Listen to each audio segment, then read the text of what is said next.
ओम शांति। अपने मोबाइल पर डेली मुरली अपडेट पाने के लिए चैनल को सब्सक्राइब जरूर करें। ओम शांति। आज 10 अप्रैल 2023 की साकार मुरली। आज की मुरली के सार में मीठे मीठे बाप दादा ने कहा, मीठे बच्चे, श्रेष्ठ बनने के लिए सदा श्रीमत पर चलते रहो। लक्ष्मी नारायण भी श्रीमत से इतने श्रेष्ठ बने हैं। प्रश्न, भक्ति में गौमुख का यादगार क्यों बनाया है? उत्तर, क्योंकि संगम पर बाप ने ज्ञान का कलश माताओं के ऊपर रखा है, तो माताओं के मुख से ज्ञान अमृत निकलता है, जिससे सब पावन बन जाते हैं। इसलिए भक्ति में गौमुख का यादगार बना दिया है। तुम गौ माताएं हो, तुम ही सबकी मनोकामनाएं पूर्ण करती हो, इसलिए यादगार बने हुए हैं। गीत, नयनहीन को राह बताओ। ओम शांति। बच्चों ने गीत सुना। भक्ति मार्ग वाले बच्चे बाप को पुकारते हैं कि हम जो नयनहीन बुद्धिहीन बन गए हैं, हमें राह बताओ। हे प्रभु जी, याद करते हैं अपने बाप को। उनको परमपिता परमात्मा कहा जाता है। सभी जीव की आत्माएं बाप को याद करती हैं। हम इस पतित दुनिया में बहुत दुखी हैं, दर दर धक्के खाते रहते हैं। जहाँ भी जाते हैं उनके ऑक्यूपेशन का कुछ भी पता नहीं कि हम किसके पास जाते हैं। शिव के मंदिर में जाते हैं, परंतु उनको पता नहीं है कि शिव कौन है। जहाँ भी जाएंगे जाकर माथा टेकेंगे, जानते नहीं कि वह कौन है, कब आए थे।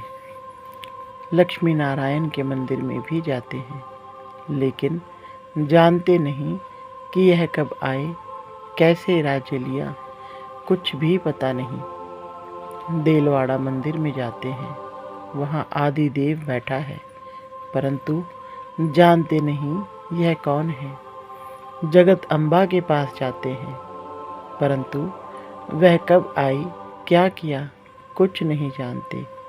सिर्फ जाकर माथा टेकते हैं, प्रार्थना करते हैं, बच्चा दो, यह दो, वह दो, जानते कुछ भी नहीं। गौमुख पर जाते हैं, कितनी मेहनत करके सीढ़ी उतरते चढ़ते हैं, पता कुछ भी नहीं कि वहाँ क्या रखा है। एक पत्थर का गौमुख बनाया है। कहते हैं गौ के मुख से गंगा जल निकलता है। अब जानवर के मुख से अमृत थोड़े ही निकलता। तीर्थों पर जाते हैं, किसके भी ऑक्यूपेशन को नहीं जानते हैं कि यह कब आए, क्या आकर किया, हम क्यों पूजते हैं। बुद्धिहीन होने कारण पुकारते हैं, हे प्रभु, हे बाबा, क्योंकि वह सबका बाप है। मनुष्य के 3 बाप कहे जाते हैं। एक है आत्माओं का बाप शिव, दूसरा सारे मनुष्य सृष्टि अथवा मनुष्य सजरे का रचता प्रजापिता ब्रह्मा, तीसरा फिर लौकिक बाप। भक्त भी एक भगवान को याद करते हैं कि नयनहीन को आकर राह दिखाओ, जो हम सदा ऐसे बने। यह कलयुग तो है ही दुखधाम, सतयुग है सुखधाम, और जहाँ से हम आत्माएं पाठ बजाने आती हैं, उनको शांति धाम कहा जाता है। आत्मा को यह शरीर रूपी बाजा अथवा यह कर्मेंद्रियां यहाँ मिलती हैं, जिससे आत्मा कर्म करती है। आत्मा तो है अविनाशी, शरीर है विनाशी। आत्मा है पारलौकिक परमपिता परमात्मा की संतान, शरीर है लौकिक बाप की संतान। आत्मा का बाप एक ही है, उनको याद करने से वर्षा मिलता है। बेहद के शांति और सुख का वर्षा कोई मनुष्य मात्र से मिल नहीं सकता है। चाहे कोई भी हो, ब्रह्मा विष्णु शंकर को भी देवता कहा जाता। परमात्मा एक शिव है। शिव परमात्माए नमः, ब्रह्मा परमात्माए नमः नहीं कहेंगे तो यह भी जो मंदिर आदि हैं उनके ऑक्यूपेशन को कोई नहीं जानते। ऊंच ते ऊंच परमपिता परमात्मा शिव है। फिर रचना रचते हैं ब्रह्मा विष्णु शंकर की। शिव निराकार अलग है, शंकर आकारी देवता है, परमात्मा एक है। यह पहेली अच्छी रीति समझना चाहिए। पहले पहले तो बाप को जानना चाहिए, जो बाप स्वर्ग का रचता है। मनुष्य तो भक्ति में धक्के खाते रहते हैं। लक्ष्मी नारायण तो हैं स्वर्ग के मालिक। वहाँ तो सदैव सुख ही सुख है, यहाँ सभी दुखी हैं। यह दुनिया ही पतित है। सतयुग में भारत पवित्र गृहस्थ आश्रम था। यथा राजा रानी तथा प्रजा सब पावन थे। पतित को पावन बनाने वाला एक ही परमपिता परमात्मा है। राधे कृष्ण सतयुग के प्रिंस प्रिंसेस हैं, जो स्वयंवर बाद लक्ष्मी नारायण बनते हैं। स्वर्ग को कहा जाता है शिवालय। अब बाप सबको पावन बना रहे हैं इन भारत माताओं द्वारा, जिन्हों पर ही ज्ञान का कलश रखा जाता है। भारत में पवित्र राज्य था, अभी है अपवित्र राज्य। गृहस्थ धर्म के बदले गृहस्थ अधर्म हो गया है। फिर बाप आकर पावन बनाते हैं। बाप आत्माओं से बात करते हैं, मैं परमपिता परमात्मा आया हूँ। आत्मा परमात्मा अलग रहे बहुकाल। तुम बहुत समय के बिछुड़े हुए हो, अब बिल्कुल रोगी पतित कौड़ी तुल्य बन गए हो। फिर तुमको अगर मेरे जैसा बनना है तो पुरुषार्थ करो। यह भारत माता शक्ति अवतार है। यह शिव बाबा को अपना बाप मानती है। उनसे योग लगाने से शक्ति मिलती है, जिससे 5 विकारों पर जीत पाकर माया जीते जगत जीत बनते हैं। यह हार जीत का खेल है। यह वर्ल्ड की हिस्ट्री ज्योग्राफी समझने से तुम चक्रवर्ती राजा बन सकते हो। बाप ही स्वर्ग के लिए पवित्रता सुख शांति का वर्षा देते हैं। यह राजयोग है। हठ योगी राजयोग सिखा ना सके। अभी तुम बच्चों को श्रीमत मिलती है, जिससे तुम श्रेष्ठ बन रहे हो। रावण की मत से तुम भ्रष्ट बने हो। भारत अब रावण की मत पर चलने से इतना दुखी कंगाल बना है।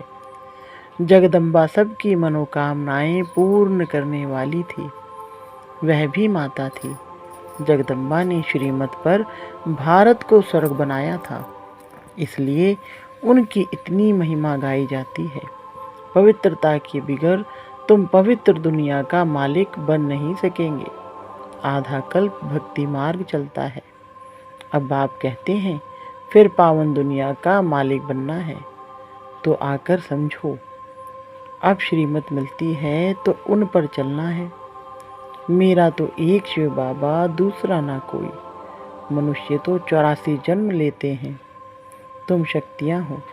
शिव बाबा से योग लगाने से तुमको शक्ति मिलेगी, नहीं तो कभी स्वर्ग के मालिक बन नहीं सकेंगे। पारलौकिक बाप से 21 जन्मों का वर्षा मिलता ही है संगम पर। इसलिए पुरुषार्थ करना है, बच्चों का भी कल्याण करना है, फिर स्वर्ग के मालिक बन जाएंगे। यह राजयोग की पाठशाला है। भगवान उवाच, बच्चे मैं तुमको राजयोग सिखलाता हूँ, जिससे तुम राजाओं का राजा स्वर्ग के मालिक बनेंगे। सिर्फ बाप को याद करो तो अंतमति सुगति हो जाएगी। बाप सुखधाम में भेज देंगे। बाप कहते हैं मैं ही आकर सबको शांति धाम सुख धाम में ले जाता हूँ। सतयुग त्रेता में यह भक्ति आदि होती नहीं। वहाँ तो 21 जन्म अथाह सुख है। अब बाप कहते हैं, इस रावण पर जीत पहनो। विकार के लिए शादी करना अपनी बर्बादी करना है। परमपिता परमात्मा ने ऑर्डिनेंस निकाला है कि पवित्र बनो तो जगत का मालिक बनेंगे। इस दुख धाम से शांति धाम सुख धाम में चलना चाहते हो तो यह बात समझो। तुम जानते हो, सिवाय बाप के कोई भी मनुष्य को भगवान कहना रॉन्ग है। भगवान है ही एक। अभी तुम बच्चे शिव परमात्मा की, ब्रह्मा विष्णु शंकर की, लक्ष्मी नारायण आदि सब की बायोग्राफी जानते हो। अब तुम श्रीमत से ऐसे लक्ष्मी नारायण समान श्रेष्ठ बन सकते हो। पवित्र तो जरूर बनना है।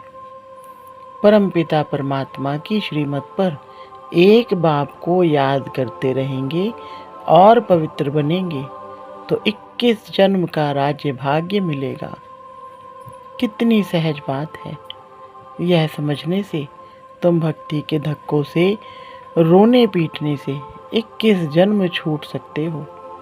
समझना है सतयुग की स्थापना कैसे होती है, फिर यह चक्र कैसे फिरता है। सारे वर्ल्ड की हिस्ट्री ज्योग्राफी को समझो। यह तो मनुष्य ही समझेंगे। एक बाप की श्रीमत पर चलना है। सर्व पर दया तो एक बाप ही करते हैं। वह ज्ञान का, सुख का सागर है। वही इन माताओं को ज्ञान का कलश देते हैं, जिससे यह सबको पावन बना सकती हैं। बाकी पानी की गंगा पावन नहीं बना सकती है। यह गौ माताएं हैं, जिन्हों को ज्ञान का कलश मिलता है। यहाँ तो पढ़ाई है, पढ़कर देवता बनना है। ब्राह्मण, देवता, क्षत्रिय, वैश्य और शूद्र, यह वर्ण है। ऐसे यह 84 जन्मों का चक्र फिरता रहता है। इस चक्र को जानने से तुम चक्रवर्ती राजा रानी बन सकते हो। अच्छा, बाप दादा और मीठी मीठी जगदम्बा माँ का सिकिलिधे बच्चों प्रति याद, प्यार और गुड मॉर्निंग। रूहानी बाप की रूहानी बच्चों को नमस्ते।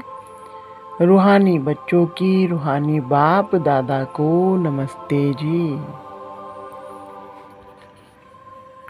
धारणा के लिए मुख्य सार। नंबर 1, पवित्रता के बल से श्रीमत पर चल भारत को स्वर्ग बनाने की सेवा करनी है। सबको एक बाप का ऑर्डिनेंस सुनाना है कि पवित्र बनो तो पवित्र दुनिया के मालिक बनेंगे। नंबर 2, हर एक को 3 बाप का परिचय दे दुख धाम से शांति धाम और सुख धाम में चलने की राह दिखानी है। भटकने से छुड़ाना है। आज का वरदान, मर्यादा पुरुषोत्तम बन, सदा उड़ती कला में उड़ने वाले नंबर 1 विजयी भव। विस्तार, नंबर 1 की निशानी है हर बात में विन करने वाले। किसी भी बात में हार ना हो, सदा विजयी। यदि चलते चलते कभी हार होती है तो उसका कारण है मर्यादाओं में नीचे ऊपर होना। लेकिन यह संगम युग है, मर्यादा पुरुषोत्तम बनने का युग। पुरुष नहीं, नारी नहीं, लेकिन पुरुषोत्तम है। इसी स्मृति में सदा रहो तो उड़ती कला में जाते रहेंगे, नीचे नहीं रुकेंगे। उड़ती कला वाला सेकंड में सर्व समस्याएं पार कर लेगा। स्लोगन, एक बाप के श्रेष्ठ संग में रहो तो दूसरा कोई संग प्रभाव नहीं डाल सकता। अच्छा, ओम शांति।